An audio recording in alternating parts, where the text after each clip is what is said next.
So I'm here today. It's Peter Cook interviewing a fellow across the Atlantic in Miami, Steve Peer. He's produced an album on his own, which is really called Steve's Theme Park. Should be in the Guinness Book of Records, but they don't have one in America. It's hot. It's hot. It's hot. Hello, Steve. Hey, good morning, good afternoon, wherever you are. Wherever we are. Now, this album is a collaboration of people all around the world. Tell me how it came about. Well, it started in February 2020. And the reason I make note of that is because the pandemic started in March 2020. And I just want to make it absolutely clear. This is not a pandemic inspired effort. Not that that would matter, but there's a lot of those. So this is a month before that. I was at a band rehearsal with my working band. And we had already done 2 albums. And we were getting a little, we needed something to kind of pump us up. So I said at rehearsal, hey guys, I've got a bunch of new songs, all written, all arranged, ready to go. All we got to do is record them. How do you feel about that? Well, it was like cricket. So pretty much the band wasn't interested, and there were a couple of comments, and my feelings were hurt, but we continued on with practice, and we continued, being a working band, and everything was fine and dandy. But I was determined to do these songs. I mean, I'd kind of put them together and figured, well, I could come up with something. I'm only a drummer and kind of a butcher guitar player. I mean, that's basically what I compose stuff on. And I said, I know I can find people. So the first person I thought of, who I didn't even really know, was a guy I remember from the old days at CBGB's, Tommy Frenzy from the Tough Darts. Now, I don't know why he kind of dawned on me. Maybe I'd seen on social media that he was still active and doing stuff. And we're sort of from the same generation. So I just took a chance. I sent him a little message, what I was up to, maybe a paragraph.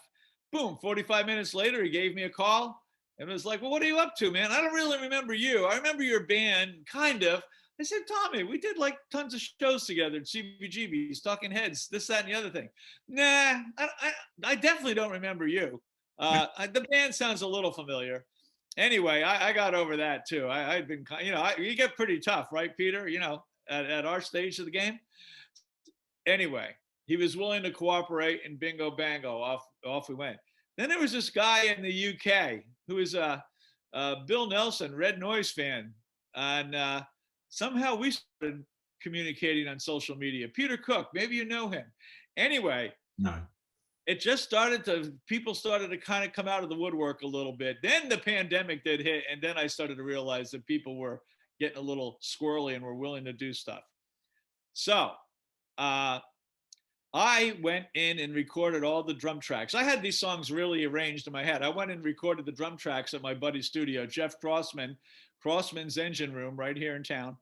And I just had to set up a music stand, write down, intro, verse, chorus, guitar break, blow up some dynamite, whatever. I had it all sequenced out and just sang the songs in my head and played them. And then when I felt one song was, pretty much ready to go, I sat here on my couch, did a little video, usually in my underwear, pajamas, kind of a scary sight. And I would send those videos to various people to kind of lay down a guitar part or a bass part. I do remember some of those videos. I know. I bet you remember some of those underwear and pajama videos. I have, of course, sent them on to the police for forensic investigation.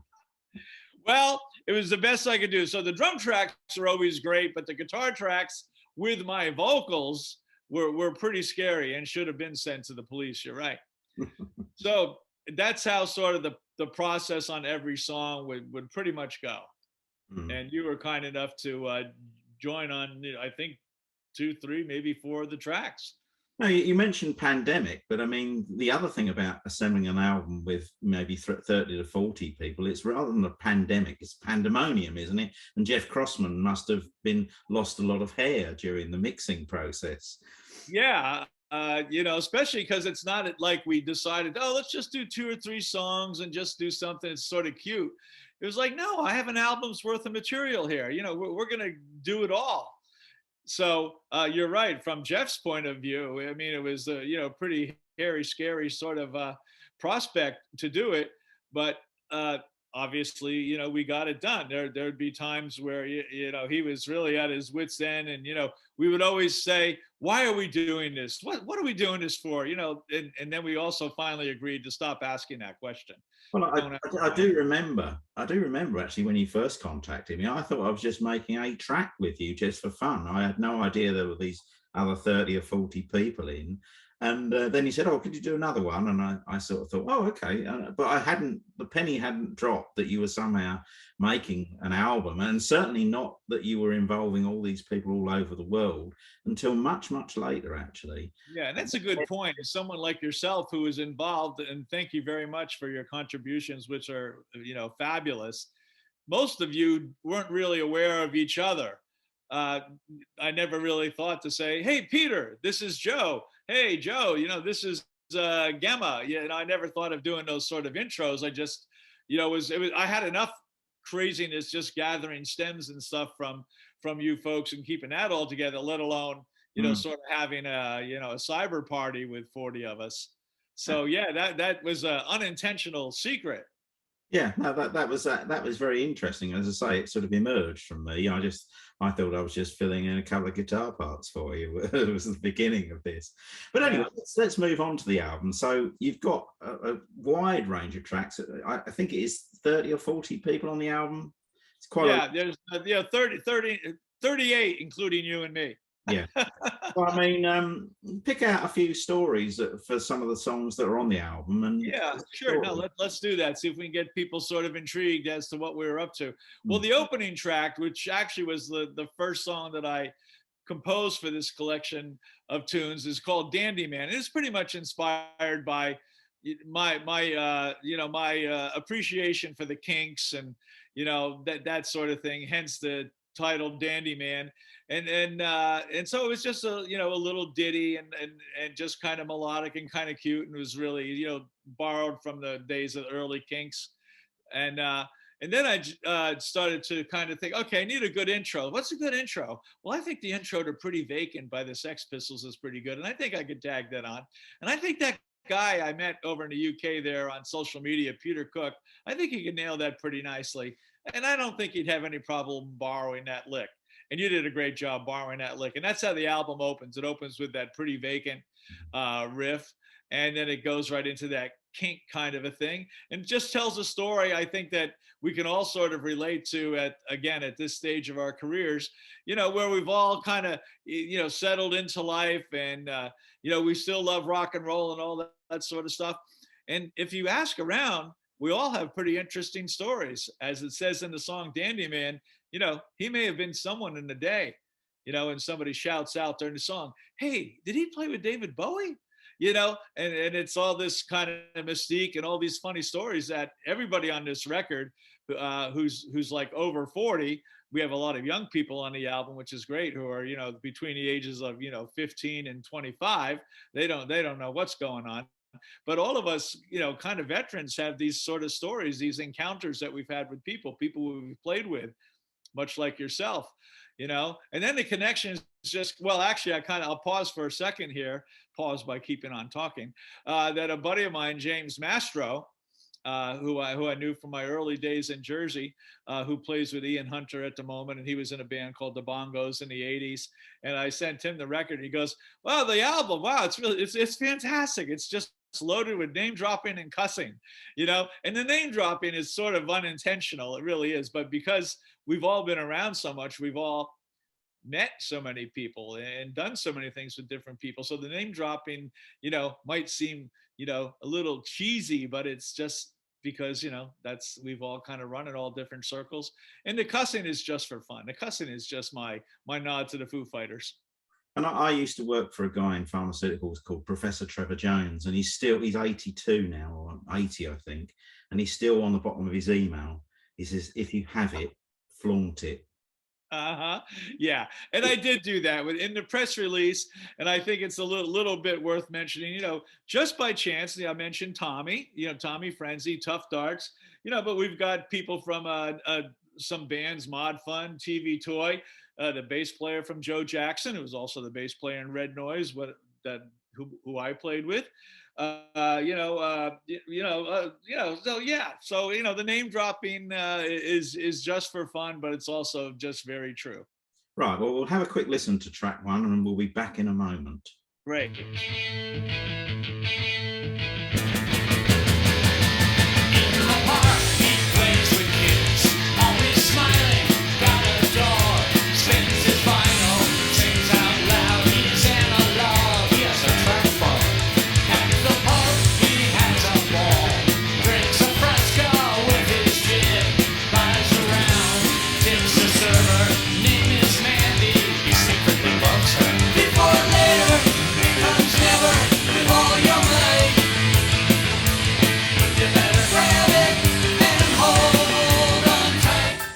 So there you have it. Actually, it is Keats inspired, but what struck me when I first sort of heard the song was how each of them does a lot of storytelling as well, and very little witticisms in it, like shouting about David Bowie. Mostly people just shout at me generally these days, but on to track two then. What else are you going to try us with? Well, the other one that I came up with, and unfortunately, it hasn't happened lately in the last 6 months, but there was a period of time, and you can, you can back me on this. It seemed like every other day, like one of our rock star heroes was passing away, and like I said, it seems like the last big one. I know there's somebody passes away every day who is very important in the rock and roll business, rock and roll world that we both appreciate so much. The last big one was like Taylor Hawkins, but for a while it just seemed like every time you turned around, somebody was coming down, was coming down with something and passing away. So I wrote a song, No More Heroes. Okay, not a very creative title, I get that, and it pretty much pays tribute to dead rock stars, and also maybe to the ones who are just forgotten and may as well have died, and so I think that's kind of a peppy tune, and that one's been getting a lot of airplay and a lot of attention. So I've kind of spent some energy, really pushing that a little bit more than I maybe would have pushed something else. So yeah, No More Heroes. Okay. Again, I hear myself scream, no way, it ain't funny, happens every day.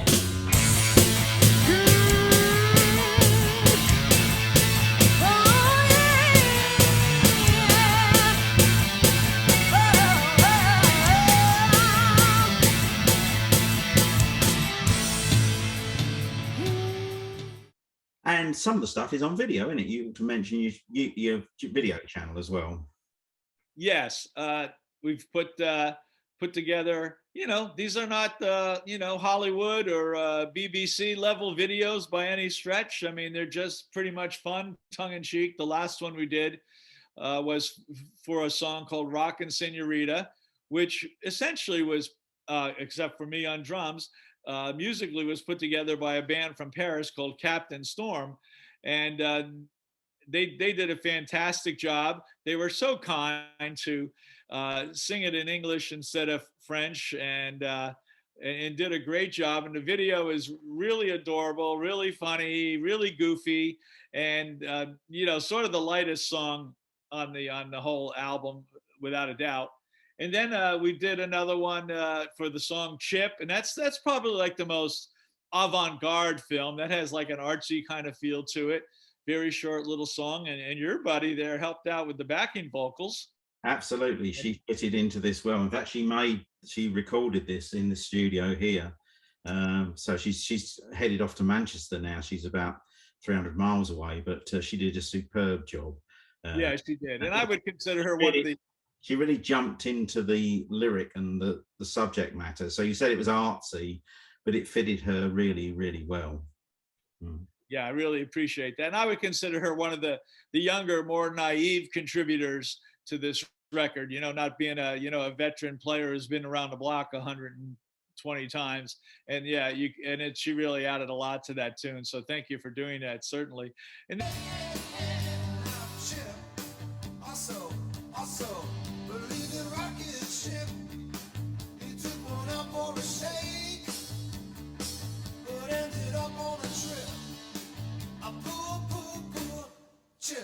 Okay. So I'd like to do a bit of shouting out now. So I want to thank Rosie Horn for her superb vocals. Also, David Bulk, who's a bass player I've played with for many, many years in jam sessions. He did a bit of bass playing on the track. So we all, after we got understood what you were doing and you said, I need something for this, I imagine people said, I'll go and find those people. It is a great example of how networks work, I think. And finally, I'd like to get a copy of this through to Tony Michaelides, who's a colleague of mine and who I've met recently. And in case you're not familiar, Tony worked with as the record promoter for U2 and David Bowie and all kinds of people. I mean, he's from Manchester, but he lives down the road from you in Florida. So I'm going to suggest I'll fix this up afterwards, but I'll suggest you get a copy of the album through to him, actually, because I think he'd like it. And his job was promoting Bowie's album, so who knows, eh? No, you're right. I mean, yeah, whether we're on record or not here, yeah, I mean, that's the sort of thing that has been happening. It's the connections. Again, somebody might ask, or I ask myself, once a week, why am I doing this? But I do like the connections. How else would I have met Peter Cook? Had another conversation with Tommy Frenzy. Met Gemma Parr Smith, virtually in London when she was locked in her apartment and couldn't go off and do shows or cruise ships and however she makes her living. How would I have, met, anybody here?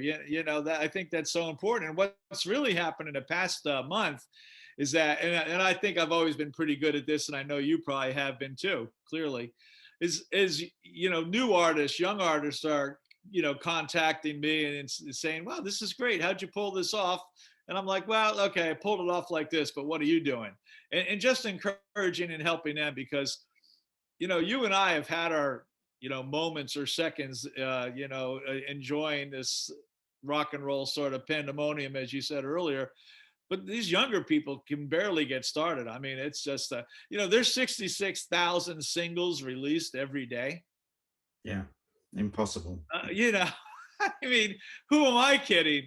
Yeah. But these younger folks, I mean, it's just an avalanche, a tsunami, or whatever that they're up against. It takes me back to a conversation I had a little while ago with someone over here. They said that in 1964 or 65, whenever it was, you needed to know 34 people in Tin Pan Alley to break a song. And if you had done the lunches and had the relationships in place, you just go down, take the records down, and next week the the song is in the charts. But now you don't know who. There's not 34 people, probably 34,000, if not more, and you don't know who they are. This is one of the difficulties. It still relies on networks, but the width and breadth and depth of those networks makes it a mind-boggling task, I think, for a young artist to break through. But anyway, we're not here to talk about that. I do want to do a quick fire round and some of the questions you won't know the answers to. So how many tracks are there on the album? 16.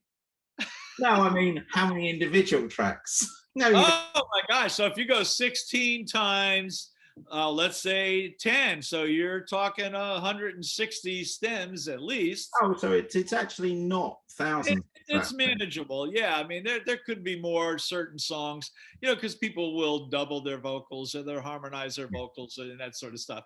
Well, so it's recorded. It's recorded fairly live in that respect then. So there aren't 70 tracks per song then.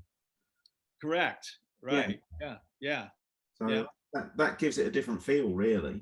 Yes. Yeah. Okay. And now, what do you consider to be the greatest joy that's occurred during the production of this album, and what has been the greatest pain getting it done? Well, the greatest joy goes back to what we were just talking about, with the younger people, but it's true no matter where you live, how old you are, what your experience might be.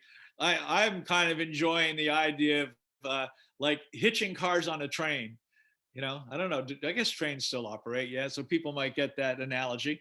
Not in this country. We're having a general strike. But carry on. Okay. In the old days, you'd hitch a bunch of trains together and you'd all head in the same direction. But I just feel like, okay, we got Steve's Theme Park. If you want to hitch onto it, come on board. You got a song, you want to kind of let me mess with it a little bit, or maybe even Peter Cook in the UK will mess with it a little bit because he's a member of Steve's Theme Park. And we'll all just hook up on this train and kind of help each other out. So that's the greatest joy. I feel you could be part of the theme park if somehow you're connected with one of the members of theme park. You could have recorded the whole song yourself in your house, but maybe you're going to have Tommy Frenzy sing some harmony on it for you. So the next question is, will there be a second theme park then? Yeah, I'm not certain if a whole album all at once would be the way to go, but I certainly see singles like Not Ever Ending. Mhm. Like there'll just be a new single, Steve's Theme Park, another single. And this is what I mean by, hitching on a train. Another single will hitch on, and we'll just try to keep this party going. So Yeah. what's the best way to get hold of the album? I know you have physical copies, but tell us more. Yeah, I think the best way is clearly through Spotify, which is pretty much brand new to me. I mean, I've been involved now with Spotify. Streaming was foreign to me. So okay, maybe you could stream. Maybe you're more comfortable streaming on iTunes or Pandora. However, it appears, contrary to what some people might think or feel about Spotify, that seems to be the place. I'm not here to make money for myself. Sorry, Peter, I'm not here to create an income stream for you either. I'm just trying to get the word out, and Spotify is a good place to do it. So Spotify, Steve's Theme Park, And go there. You click a button that says following. That sort of helps, build things up a tiny bit. And that's where you'll find all the music. I realize I kind of quiz people. Yes, most people have a Spotify account. yeah, so following, liking, and sharing all the things to do. And although we are of a senior age, there is no 78 RPM version, is there? No, I've thought about doing even a 45 of something, or like just for fun. But that's got to be in the works. We got to have a piece of vinyl out there, I think, just for kicks. Yeah. Maybe for next record store day in 2023. We'll have a single or a four track vinyl EP at 33 1/3. We'll do something.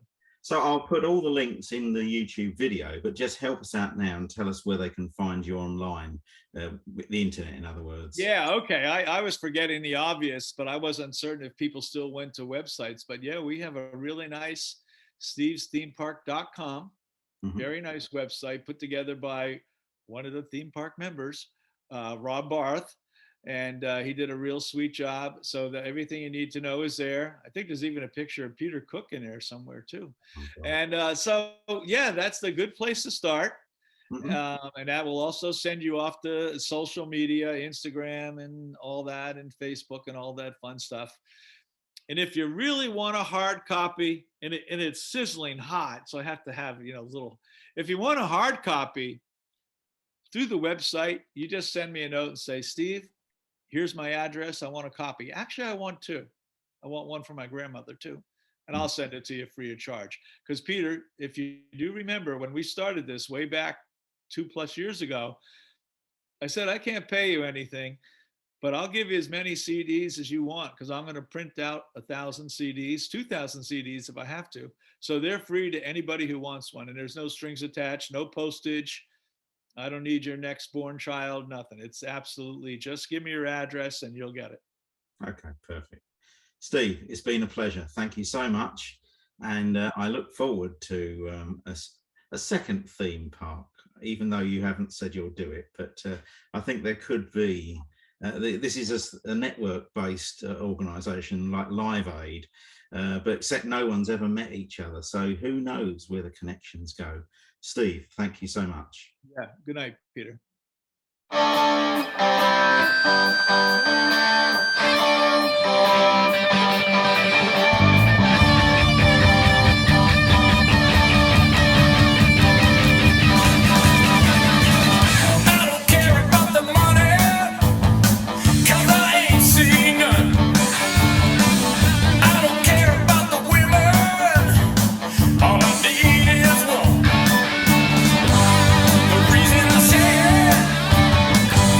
You really ought to know all for the love of rock and roll. It's all for the love of rock and roll. It's all for the love of rock and roll. It's all for the love of rock and roll. I don't care about the fashion. T-shirts will do. Don't give me grief about my sneakers. I need comfortable shoes. The reason I say it, you really ought to know. It's all for the love of rock and roll. It's all for the love of rock and roll. It's all for the love of rock and roll. It's all for the love of the love. Yo, Joe, this rock and roll got me thinking that I'm too damn old. The candle burning at both ends, behind the wheel at 2 a.m. Flying down the interstate, drinking Mountain Dew to stay awake. Hey, don't push me, cause I'm close to the edge. I'm trying not to lose my head. And there's times that I wonder how I keep from going under. Sometimes I gotta wonder how I keep from going under. But still I'm making it.